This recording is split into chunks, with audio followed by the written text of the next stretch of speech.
es un honor para mí estar aquí en este foro. Se les está repartiendo unos papeles, por favor les dejo que saquen su teléfono, activen sus datos porque vamos a hacer una presentación un poco interactiva. Bien, agradezco al doctor Samuel Rivera por la invitación, a Sandra Palacios también por organizar este evento, la Sociedad Mexicana de Oncología. Sí, a muchos compañeros y amigos que están aquí presentes, como enfermeras, a algunos médicos también. Y pues bueno, pues sin nunca olvidar al paciente, ¿no? Que es nuestra razón de ser y por la cual estamos aquí. Bien, como ya se mencionó, pertenezco a la rama de farmacia hospitalaria dentro de la Facultad de Estudios Superiores Cuautitlán. Y pues bueno, vamos a dar inicio a esto que preparé con mucha dedicación y mucha entrega para nosotros, ¿no? Bien, la ponencia de interacciones farmacológicas clínicamente significativas en la oncología. Y pues bueno, una interacción farmacológica como definición ocurre cuando se cambia el efecto de un fármaco por presencia de otro, ¿sí? Y por el uso de hierbas, algunas con uso medicinal. Yo creo que aquí los oncólogos presentes no me van a dejar mentir que muchos de sus pacientes les preguntan qué otras opciones pueden ocupar para su paciente, o pues siempre nunca falta, ¿no? Es que mi comadre me recomendó una hierbita que se llama San Juan, ¿sí? Pues tomar más jugo de arándano, jugo de granada, la comida, bebidas o algún otro agente ambiental. Bueno, definiciones más coloridas de esta y todo lo que la refieren los pacientes en cuanto a esta interacción farmacológica, cuando dos medicamentos luchan entre sí, cuando los medicamentos tienen una efervescencia en el estómago, lo que sucede cuando un medicamento no se cae con otro, así como cuando nosotros no nos caemos con una persona, ¿no? Bien, dentro de este tema, pues, ¿qué es lo que siempre pensamos? La interacción farmacológica siempre se da entre dos medicamentos, ¿no? Pero en el caso del paciente oncológico, el inhibidor de la tirosina sinasa y el inhibidor de la bomba de protones. De la misma manera, la supervivencia global también se ve disminuida en este diagrama de Kaplan-Meier. Bien, este es sacado de este artículo, que sinceramente fue el artículo que a mí me dio pie a buscar más sobre las interacciones farmacológicas en la oncología. Y pues bueno, dentro de mi desarrollo personal, diario, profesional, pues me dedico mucho a cuidar esto, ¿sí? Ok, bueno, un poquito más esquematizado, el paciente primero toma un inhibidor de la bomba de protones o un anti-H2, esto va a modificar la absorción del pH estomacal y pues bueno, después de la administración del inhibidor de la tirosina sinasa ya vimos cómo es que se va a modificar, ¿no? ¿Qué es lo que pasa? Que los inhibidores de la tirosina sinasa pertenecen a un grupo bien especial en cuanto a una molécula se refiere, que es analizada por un farmacéutico también, que estos tienen baja absorción, baja disolución y alta permeabilidad, o sea, no tienen problema en entrar a la célula, dado que es una pequeña molécula. Entonces nosotros al modificar su pH de absorción vamos a encontrar esta disminución.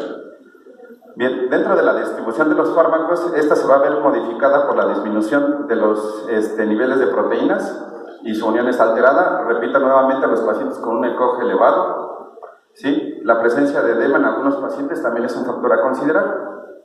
Por ejemplo, la disminución de las proteínas plasmáticas en un paciente que también le estamos dando fenitoína y metotrexato podría resultar en el aumento de la concentración del metotrexato y pues bueno, se tiene que valorar el uso conjunto de estos medicamentos. En cuestión del metabolismo, que es donde hay más carne, por así decirlo, para analizar dentro de una terapia, ¿sí? Esta se va a ver modificada directamente por la enfermedad. En este caso, si un paciente tiene metástasis al hígado, o también recordemos que no solo el metabolismo se da en el hígado, también se puede dar en el intestino delgado, muchas veces en la piel o hasta en el pulmón. Bien, ¿qué es lo que puede pasar? Al estar consumiendo alimentos, ¿sí? Más medicamentos, más hierbas, en este caso con un enfoque de uso medicinal, vamos a tener una modificación del efecto farmacológico, ya sea en aumento o en disminución de este. Bien, ¿qué podemos tener? Imatinib con warfarina, se nos va a elevar el INR del paciente y de repente el cardiólogo se va a poner el grito en el cielo y va a decir, pues, ¿qué le está pasando al paciente? Sí, porque está elevando el INR, pero pues nadie nos dimos a la tarea de analizar esto. En este caso, el imatinib, el ginseng y el itraconazol, pues ¿qué va a pasar también? Va a modificar el INR, va a haber un alto riesgo de sangrado en el paciente. Y pues bueno, por otro lado también el imatinib va a estar en concentraciones más elevadas a lo que quisiéramos que tuviera el paciente para un adecuado control de la enfermedad oncológica. ¿Qué sería lo ideal? Pues medir los niveles séricos del imatinib o de alguna pequeña molécula, pero pues económicamente no sé qué tan factible sea esto, ¿no? Bien, y pues de repente se le olvida al paciente mencionarnos que toma paracetamol a discreción, ¿no? Esto no es una ficción ni nada, esto es ahora sí que casos de la vida real que nos ha pasado y hemos tenido que manejar junto con el médico. Bien, con respecto a la eliminación alterada o modificada en estos pacientes, ya sea por una enfermedad, por la misma enfermedad oncológica o afección generada por otros factores. ¿Qué podemos encontrar? El uso de pemetrexed con ketorolaco, una tasa de filtración glomerular no mayor a 80 mililitros por minuto. Bueno, el aumento en la probabilidad de causar toxicidad gástrica, renal y hematológica por el pemetrexed. Esto más o menos cuando sucede, cuando el paciente ingresa al servicio de oncología, sí, ya se le hizo un diagnóstico, entra a la colocación del catéter puerto, el cirujano le deja ketorolaco, sí, y nadie analiza la terapia y también le dan pemetrexed y de repente el paciente cursa a veces con su toxicidad un poquito más elevada y fallo renal.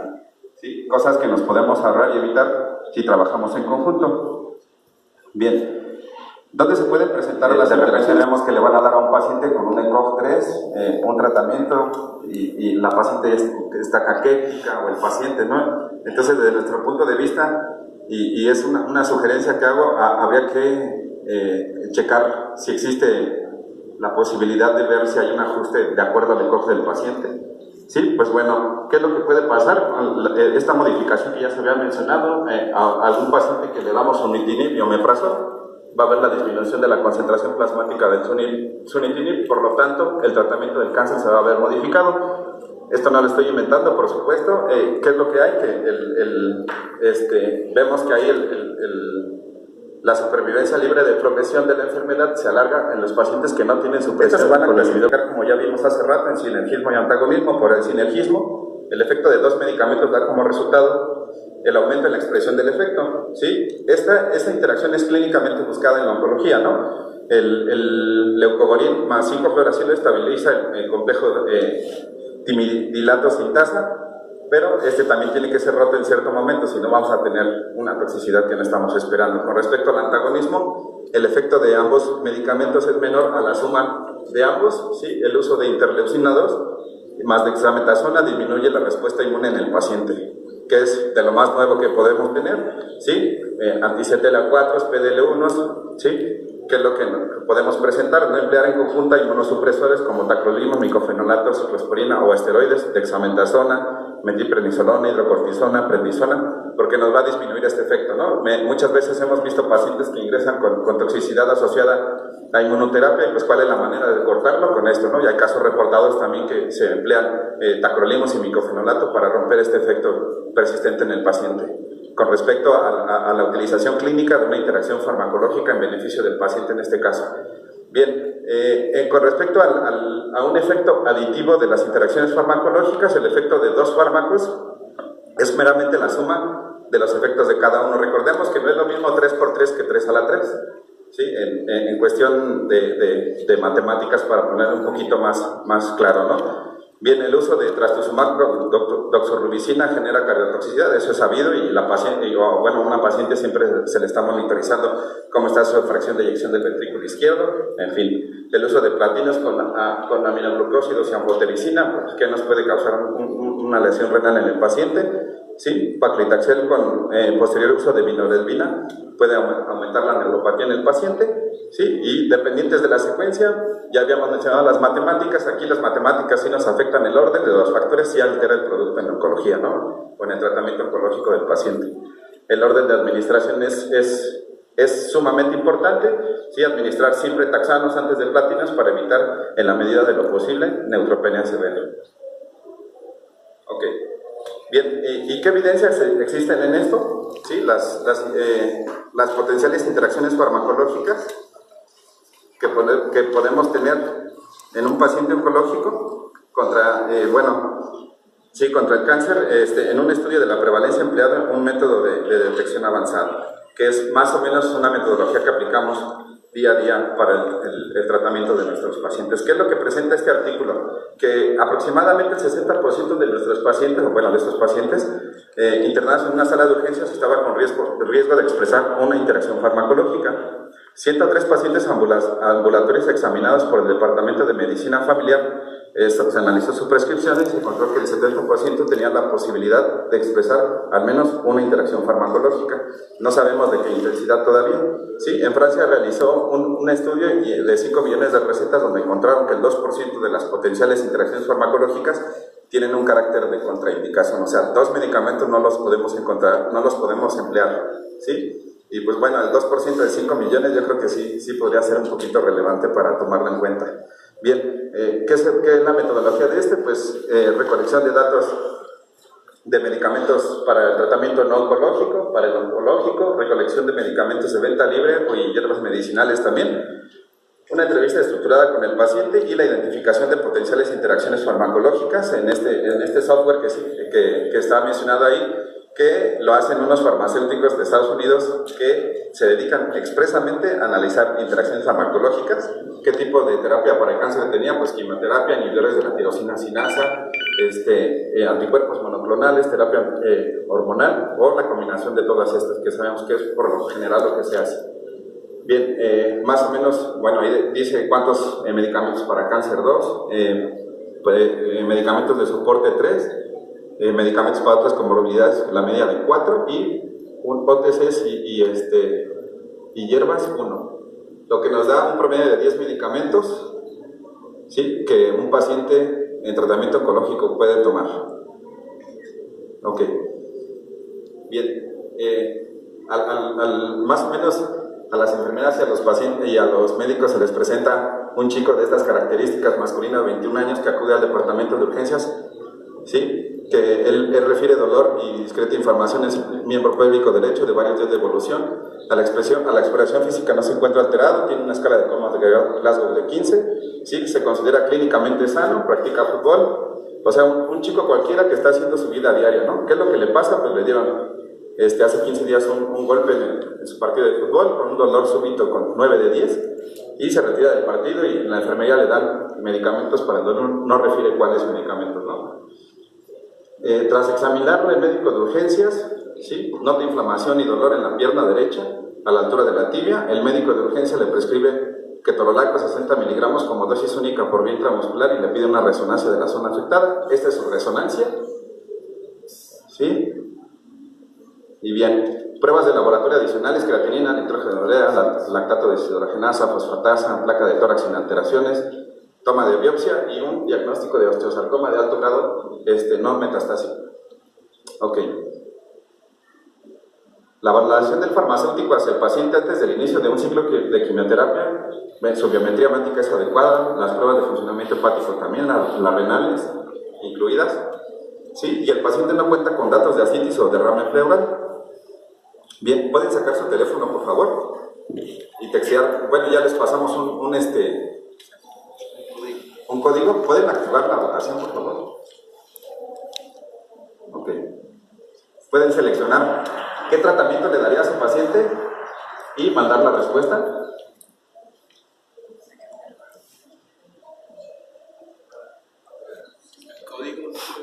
¿El código?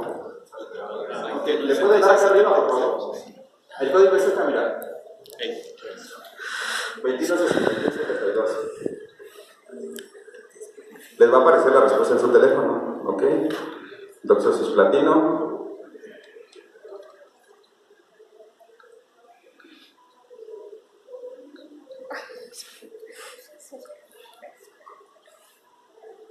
Van empates. Empates.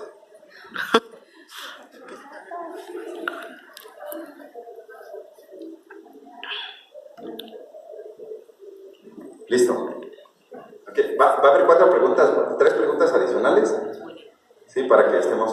ahorita automáticamente se les va a actualizar la segunda pregunta cuando sea necesario.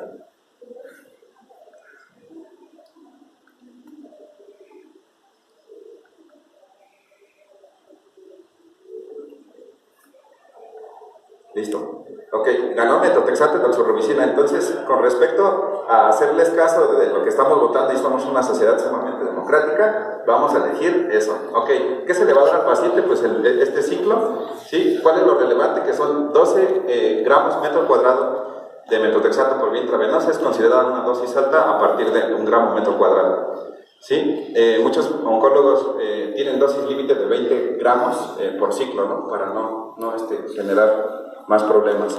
Bien, continuando con la hospitalización del paciente, él toma pantoprazol 40 miligramos por vía oral cada 24, trimesulfa por una infección en tracto urinario, 100 miligramos de tramadol por vía oral según sea necesario, y aspirina 500 miligramos. Eso fue añadido por el dentista. Bien, tras 24 horas del término de la dosis alta de metotrexato, se inician las debidas medidas de protección con 50 miligramos de ácido fluorínico por vía intravenosa cada 6 por 12. ¿Sí? Posterior a la aplicación del ácido folínico, se mide niveles de metotrexato a las 48 horas y arroja un valor de 13.05. El paciente comienza a elevar creatinina sérica, disminuye la tasa de filtración, comienza la alteración de electrolitos séricos, aumento de PFHs, ¿sí? Y hacemos un alto y estamos checando, ¿no? ¿Qué fue lo que pasó? Tenía una depuración de creatinina mayor a 60, ¿sí? Un pH urinario mayor a 70, también se hiperhidrató al paciente, ¿sí? Se tiene la medición de los niveles de metotrexato, se contemplaron los rescates con ácido fluorínico. Entonces, ¿qué es lo que sucede, no? Bueno, es más o menos cómo fue cursando el paciente tras este evento. Sí, porque a pesar de las medidas tomadas, el paciente presenta una situación clínica no esperada, ¿sí? ¿Qué pasa en el proceso de medicación? Ok, por último, podemos ver que tras esto sí encontramos un no. Ok, ¿qué es lo que pasa? Metotrexato es un medicamento que interactúa de enorme manera con muchos medicamentos, ¿no? Ahí tenemos un ejemplo de 6 medicamentos, de los cuales 3 tenía el paciente, ¿no? AINES, inhibidor de la bomba, y trimesulfa. Bueno, entonces eso agarra un carácter de contraindicado en un paciente que está cursando por la aplicación de metotrexato. ¿Sí? Ok, la podemos activar la votación y la pregunta es, ¿se puede disminuir la probabilidad de manifestación de una interacción farmacológica entre un tratamiento oncológico y no oncológico? O sea, antes de...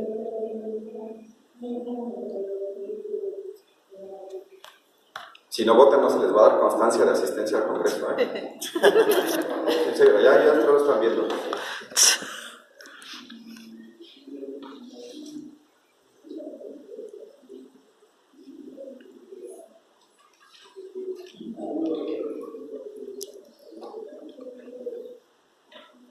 Ok, continuemos. Está muy extrema la votación, ¿sí? Pero vamos a hacerle caso a lo que es difícil valorar. ¿Ok? Porque pues, hay que echar guerra siempre, ¿no? No es cierto. Ok. Bien, y entonces, ¿qué vamos a hacer? ¿Qué solución le vamos a dar a esto, no? En este paciente no utilizar AINES en conjunto a la metotrexato, contemplar solamente un opioide débil como tramadol y valorar el dolor en realidad del paciente. ¿Sí? No utilizar metotrexato en conjunto a inhibidores de la bomba, ya que modifican su eliminación, y pues posiblemente una alternativa puede ser la ranitidina en lugar del IVP para evitar esta interacción farmacológica, siempre y cuando el paciente no sea alérgico a la ranitidina. ¿Por qué ranitidina? Porque los demás de su misma familia interactúan con citocromo, entonces estamos en una disyuntiva, ¿no? No utilizar el metotrexato en conjunto a trimesulfa, usar una alternativa terapéutica como ceftriaxona posiblemente, la cual no tenga el mismo resultado de interacción farmacológica. Como siempre, evaluando el riesgo sobre el beneficio, y como todos sabemos, el médico es experto en ello, y sinceramente desde un punto de vista de un servidor les he aprendido demasiado eso. Ok, continuemos con la charla. ¿Pueden darle play al video, por favor? Es una sugerencia que se le puede dar a los pacientes que utilizan metotrexato a dosis altas.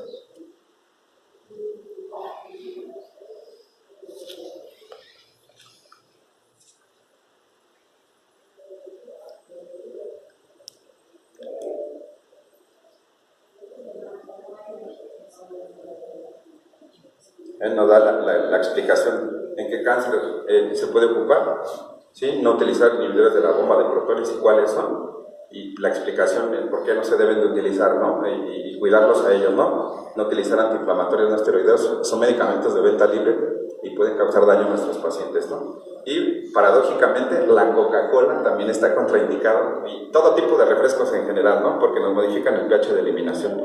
Y pues ante cualquier duda, acuda a su médico o a su profesional farmacéutico para que le dé más orientación con respecto al uso de estos medicamentos. Muchas gracias por el video.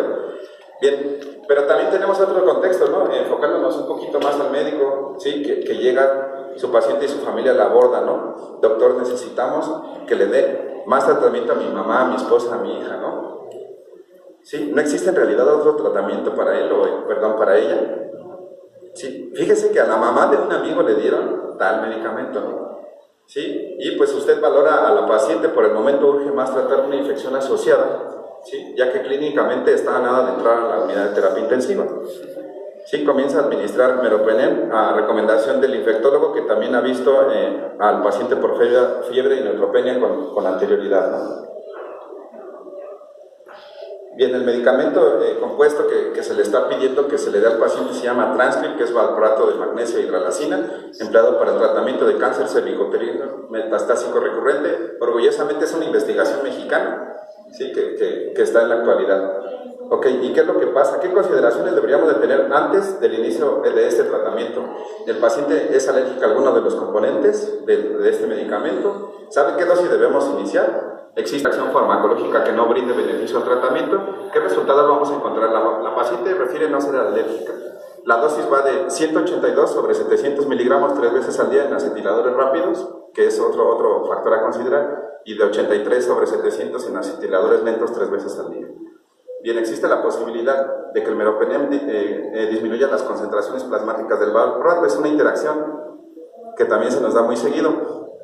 Pero vamos a decir, o sea, ¿qué contexto tiene el valproato? Todos sabemos que es un antiepiléptico, ¿no? Pero en este caso está empleado como un tratamiento para el cáncer, ¿sí? En conjunto a los carbapenémicos, pues ¿qué es lo que pasa? Que disminuye la concentración del valproato. Entonces va a decir, pero no lo estoy tratando para una epilepsia, ¿no? Pero estamos tratando... Tal vez su medicamento su mecanismo de interacción farmacológica es desconocido, pero ¿sí? Hay dos hipótesis, que acelera el metabolismo o acelera la eliminación.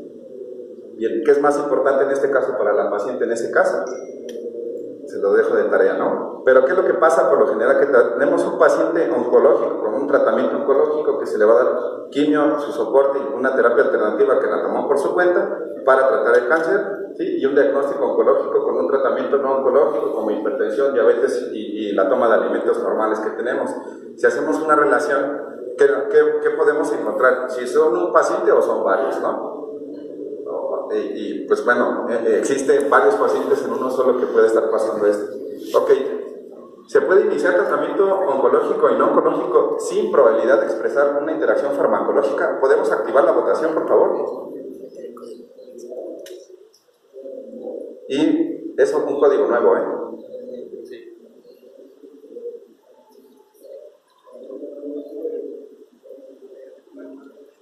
Voten diferente para que echemos guerra, ¿no? Y nos despertemos.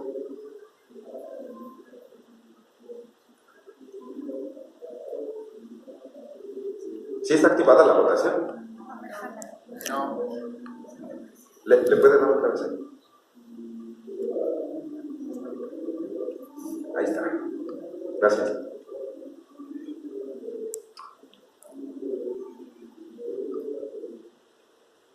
Ahora sí vamos a echar guerra.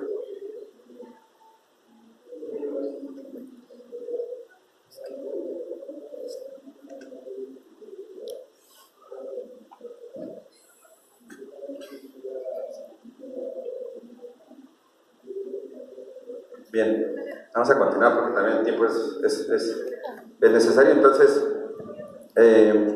obedeciendo a lo que están respondiendo, dentro del centro médico, bueno, de la práctica de nosotros, hicimos un algoritmo para disminuir la probabilidad de interacción farmacológica en el uso de los inhibidores de la tirosina sinasa y cualquier enfermedad, bueno, el tratamiento de cualquier enfermedad.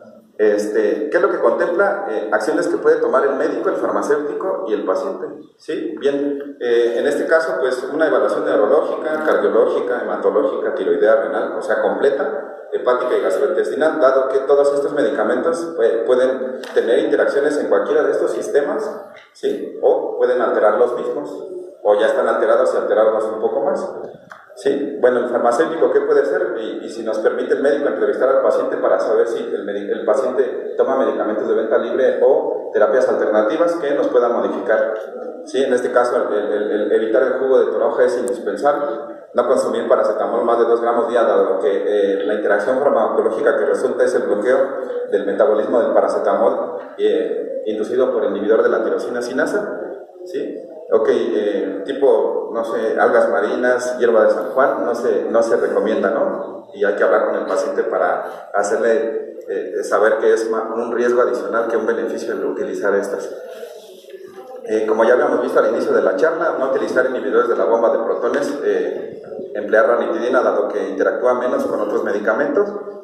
Sí, dentro del análisis de la terapia oncológica y no oncológica, debemos de saber todo el metabolismo que ocupa cada medicamento para ser activo o ser eliminado del cuerpo. Sabemos que puede pasar las dos cosas, ¿sí? Dado que debemos de saber cómo se ajusta un medicamento de tipo inhibidor de la tirosina sinasa.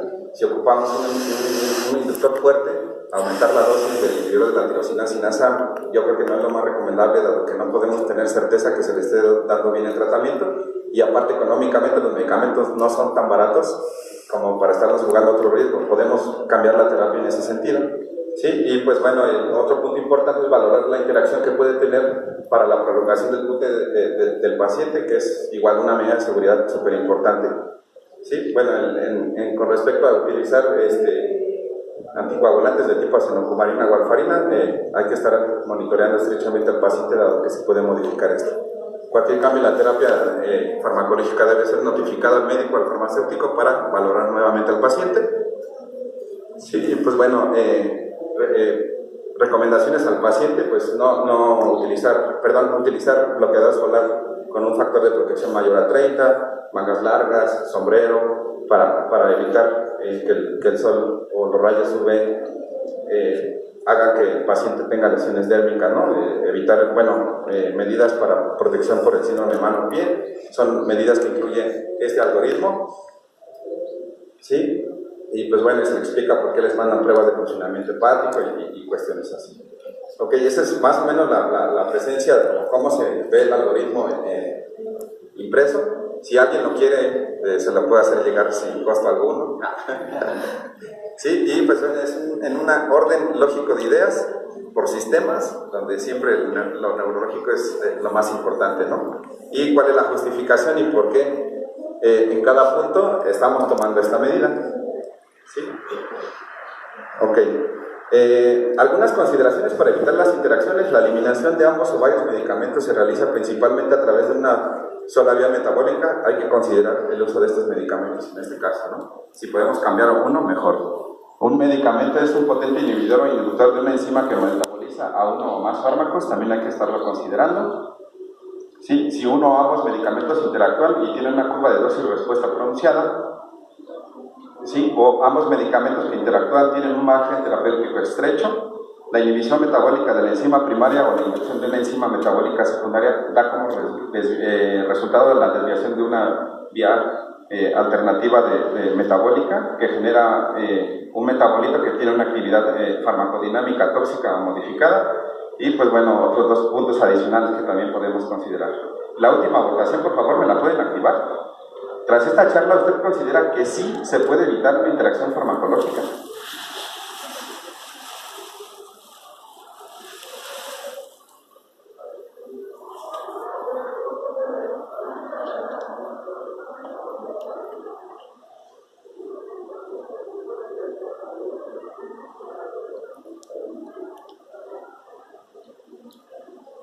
Que es algo con el bolista, ¿no? 10-0.